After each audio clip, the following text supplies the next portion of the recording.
দয়াল বৈষ্ণব ঠাকুর কোথা গেলে পাই, যার চরণ কমলে জীবন ও জুড়াই।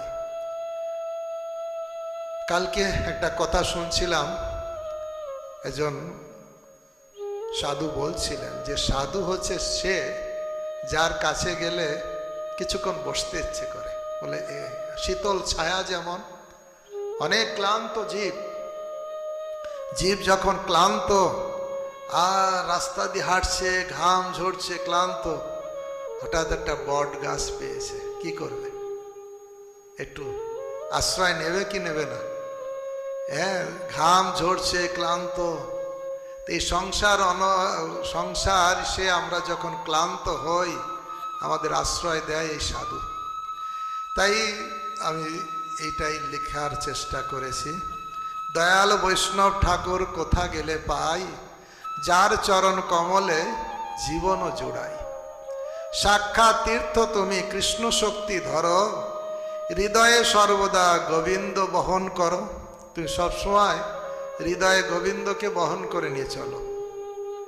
গঙ্গা স্নান হতেও পবিত্র তব দর্শন, অমৃত হতে মধুর শ্রীমুখ বচন। সাধু দর্শন গঙ্গা স্নানের থেকেও পবিত্রকারী, আর অমৃত থেকেও মধুর হচ্ছে তার দিব্য হরি কথা। এ হচ্ছে সাধু। ব্রহ্মাণ্ড উদ্ধারিতে তোমার শকতি, তব সান্নিধ্য পেয়ে হয় কৃষ্ণতে ভক্তি। তব শ্রীপদে যে লইল শরণ, ভবকূপ হতে উদ্ধার হয় সেই জন।